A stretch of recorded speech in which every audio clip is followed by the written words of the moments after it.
Bariga.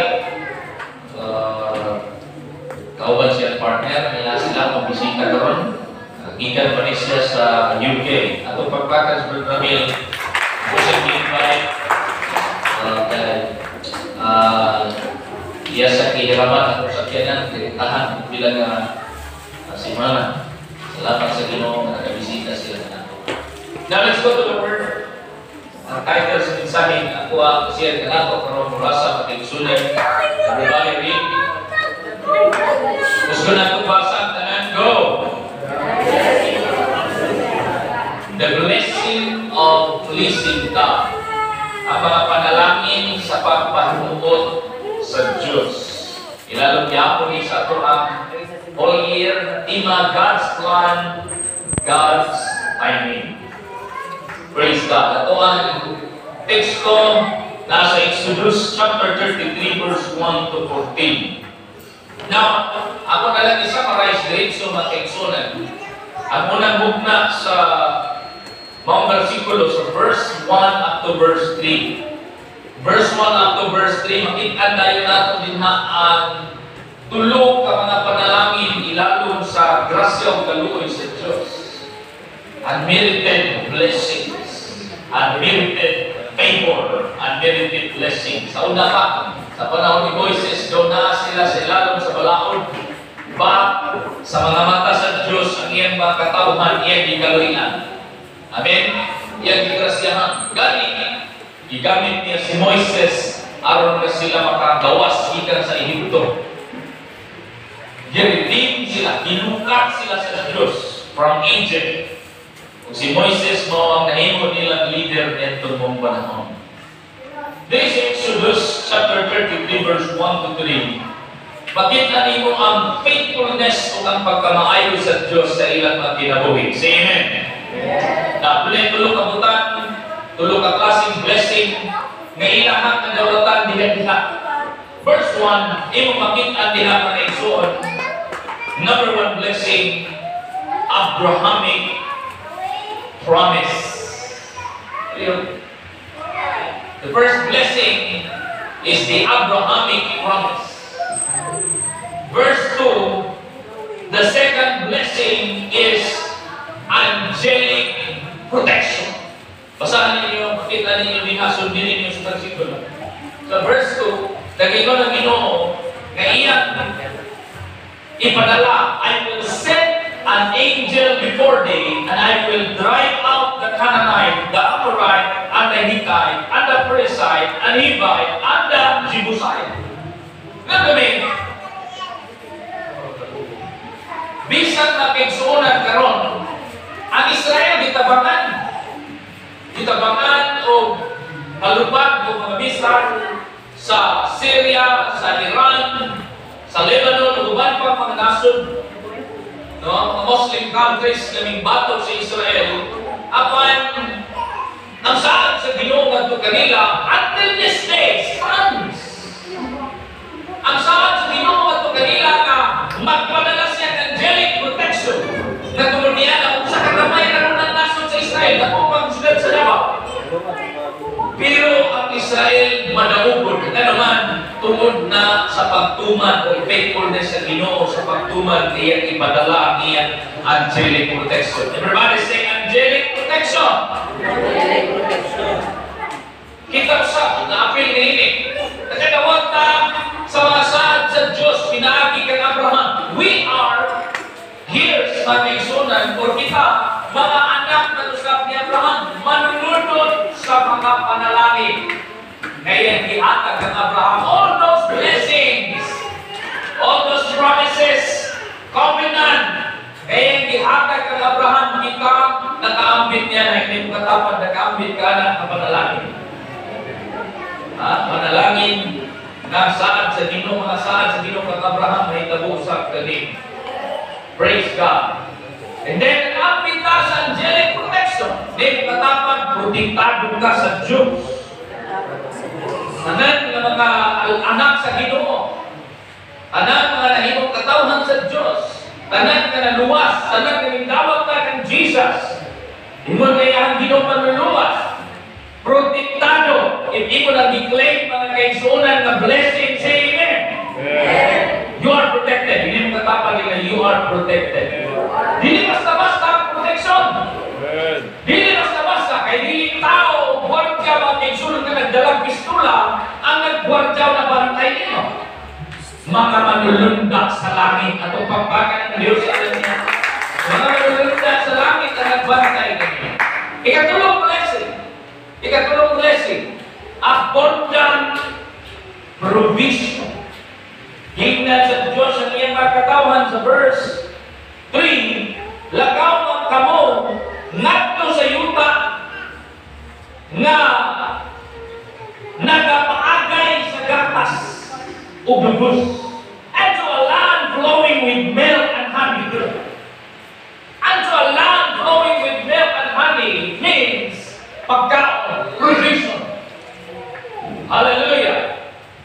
Kana given mga kaigsunan. Ngayon si David sa bata pagkuhangtod karon na tigulang nakuha yung kung nakita ang katawan sa Diyos iyang ipagugman o iyang ipasagdan. Linia yung katapan. Linia.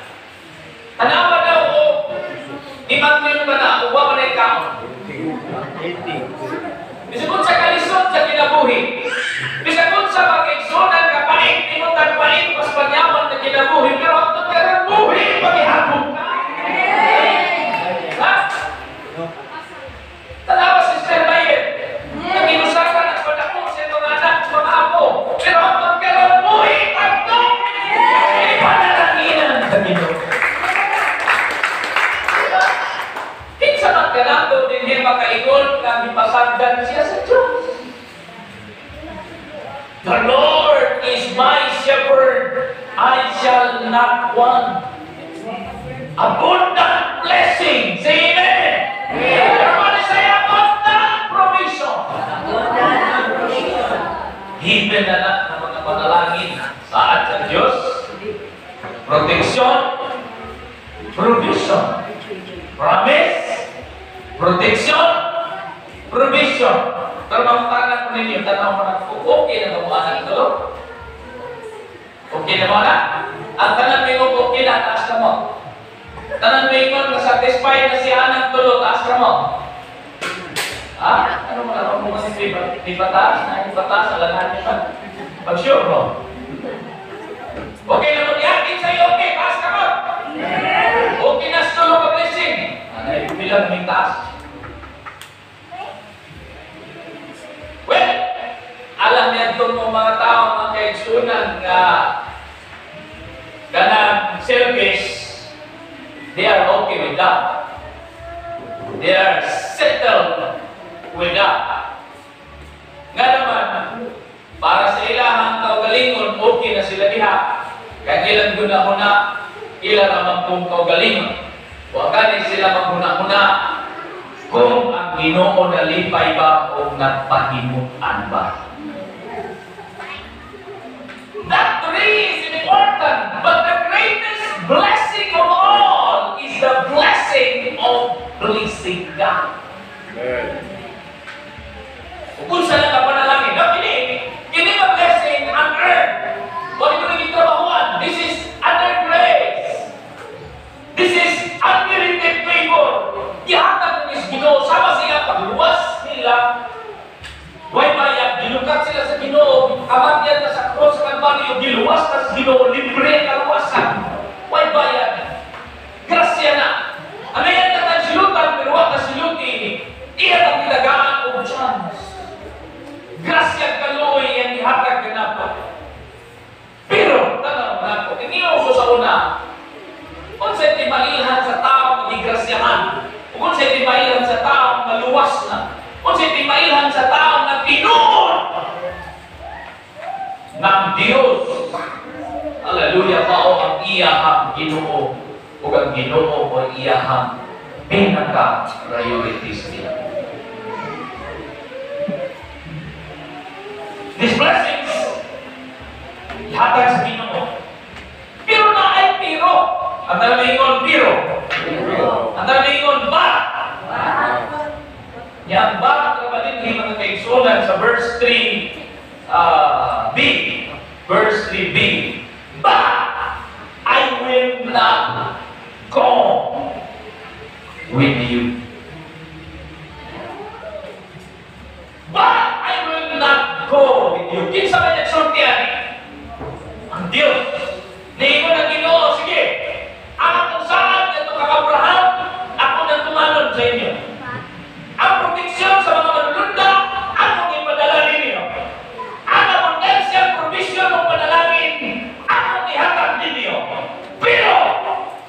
Di tamubanan. Huwag pasabot. Walay presensya sa Ginoo. Daghan siguro karon mga Kristohanon, mga nidawat na sa Ginoo na luwas na o Kristohanon na nakatilaw sa Abrahamic promise. Nakatilaw ng direct protection. Kani sa kadaghanan panahon, iayo kasi ng balatian. No? Gibantayan ka sa Ginoo, gipalayo ka sa disgrasya, natulog ka na, matapag ka. Kaya, nakakaon ka, tulog ka beses sa adlaw, na may mainit, na may snacks. No? Nagkakanatong kita nakasinapi niya na. Pero, walay tinuod na kalibay. Walay tinuod na katagbawan. Walay tinuod na kaigsuunan na pahulan. Nga naman, wa kahimot sa Ginoo. Kung tungod kay wa kahimot ang Diyos, tungod kay balaan siya sama sa tumikan na nila, He's holy forever. Dili siya makauban kanimo kung imong gisupak-supak ang iyahan kabubuton ug ang iyang marasyon. Dili siya makauban kanimo kung ikaw wala magbalaan sa imong kaugalingon, ilalon siya grasya o pagkarangan. Dili siya makauban kanimo kung nagtato kag sala o huwag kang ubiyag ni. Dili siya makauban kanimo kung ikaw wala maglungsol na tinutanan. Chikan sa iyo. Mahinungdan, daghan na igsoon ng mga Kristohanon, naugas sa ilang pagpangalaga. Dry ang pagsimba. Dili makabati sa presensya. Kani bisag nana sa simbahan na tulog pa. Mata na!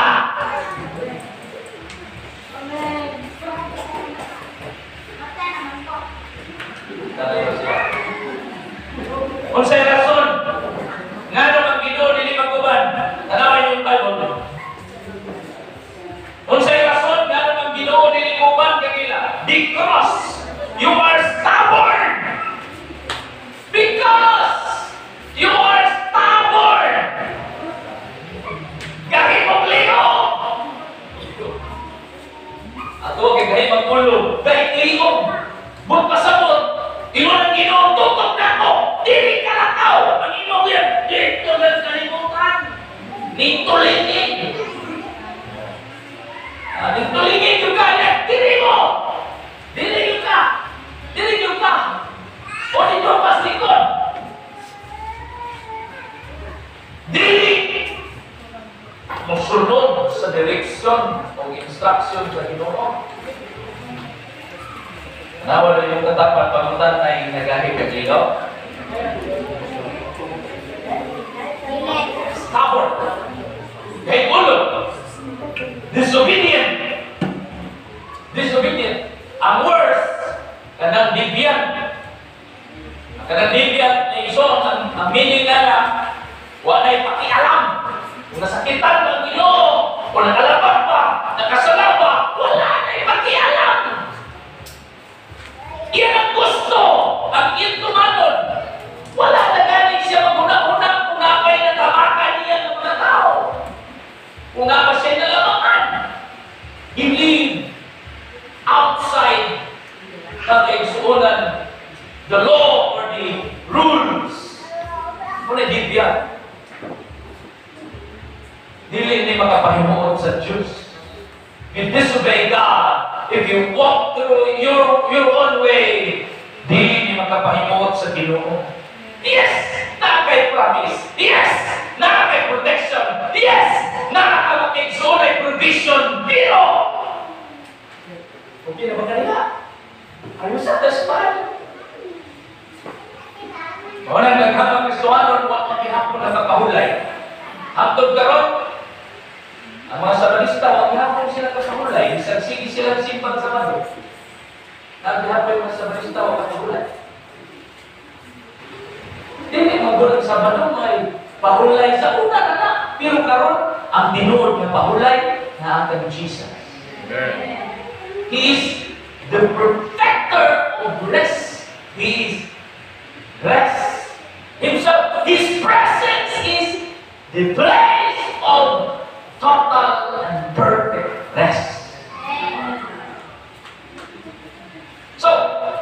Kung sa consequence, tungkol kay wa pagkubanan Ginoo, tungkol kay walay presensya sa Ginoo, ang resulta sama sa nahitabo ni David, na mo iyahan giampo, kung mo iyahan ginusulat niya sa Salmo 51, versikulo 1 hangtod sa 9, nawala kaniya ang glory, nawala kaniya ang presensya sa Ginoo. Though he is a man after God's own heart, but sa diha siya may supang sa Diyos, iyahan magkaigsunan na gikumitaran sa lang, na dili lamang mo sa kasala, iya na naigsun na napaw na siya pinagis pag-angkol ng Bathsheba, iya mo gipapatay si sundalo kasi ang banan ng Bathsheba mo si Uriah.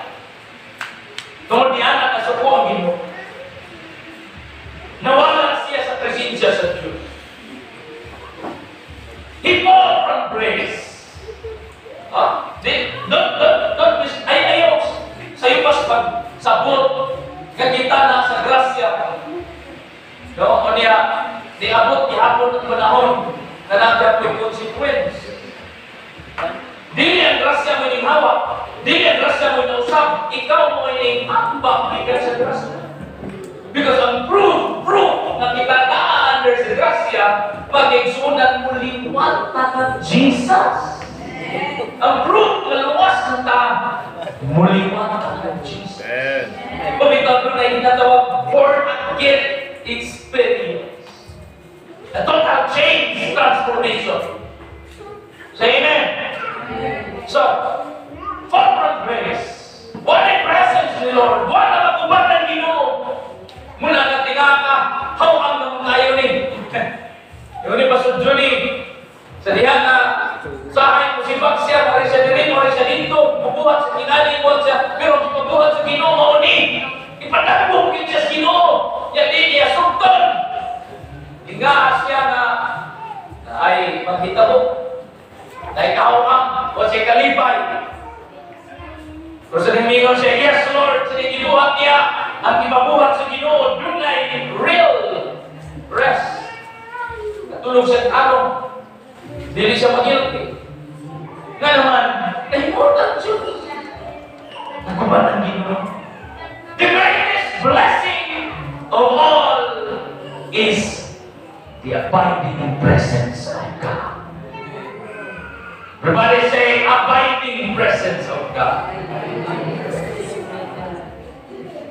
Kaya diha sa pagsupak sa Diyos, ang consequence, distress. Sa meaning sa distress, kanang anxiety disorder. Natingala ka, dili maluntak ka, huwag mo tamoy kaliwat high blood, pero itaas ang iyong dugo. Nagka-aneurysm ka. Kung sa'yo hinungdan, anxiety disorder. Distress. May tawag ka. Sobrang stress. Fatigue. Kunya, yung pag-ibutangan over fatigue. Fatigue na galing, na over pa, patay ka na. Nga mo na yung anak ka. Kasi we are disobedient. Imbis kay Domingo mo simba, alam tuwa ang trabaho. Alam tuwa ang negosyo. Nag-iyawa, overtime. Nag-text lang ko kanina, di sabi ko simba kay gikan dito kay nag-iyawa, ay gihatod ko sa iyo ito layo. Pagbalik na dapat mo sa siltino. Niya gibayaran siya, luti pa. Huwag pa sila itulong ng tutunan lang. Ang resulta, magkasimba ka naman. Kapoy na. Ano naman to? Nilagkan ka galing yung dalan. Dili, ang dalan sa Ginoo may gilaswa.